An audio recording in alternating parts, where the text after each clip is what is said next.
बिस्मिल्लाहिर्रहमानिर्रहीम। Islamic knowledge TV में खुशामदीद कहती हूँ मैं आपको। आज मैं आपसे जो बात शेयर करना चाहती हूँ कि जब हमारे वालिदैन में से कोई भी फोत हो जाता है तो उनकी मग़फ़िरत की दुआ और उनका इसाले सवाब के लिए हम कैसे दुआ मांगें, क्योंकि इंसान ख़ता का पुतला है। अक्सर उससे कोई ऐसी गलती हो जाती है जो कि उसकी मौत के बाद भी उसके गुनाह में इजाफ़ा करती है। तो अल्लाह ताला ने इसलिए ही औलाद को सदका जारिया कहा है। तो अगर आपके वालिदैन में से कोई इस दुनिया से चला जाए तो ये बहुत ही अच्छी दुआ है। दुआए मग़फ़िरत जो है इस तरह से है।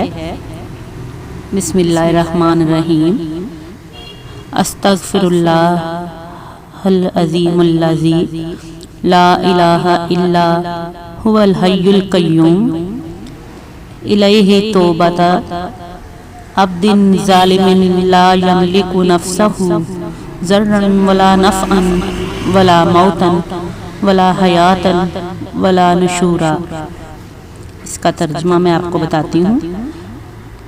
मैं उस अज़मत वाले अल्लाह से माफ़ी मांगती हूँ या माफ़ी मांगता हूँ जिसके सिवा कोई माबूद नहीं, और वही हमेशा हमेशा ज़िंदा रहने वाला है और वही सारी कायनात को थामने वाला है।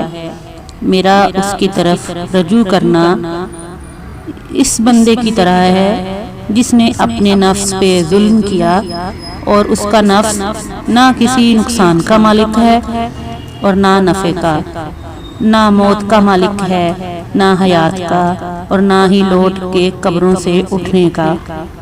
देखें कितना खूबसूरत तर्जुमा है इसमें जो उन्होंने बताया है। ये तो ज़रूर आप लोग हर नमाज के बाद अपने वालिदैन की मग़फ़िरत के लिए कोशिश करें कि इस दुआए मग़फ़िरत को ज़रूर पढ़ा कीजिए। अपने लिए भी, अपने गुनाहों से भी आपकी इंशाअल्लाह मग़फ़िरत होगी, दोज़ख से भी आज़ादी होगी और जन्नत के मुस्तहिक़ हो जाएंगे आप।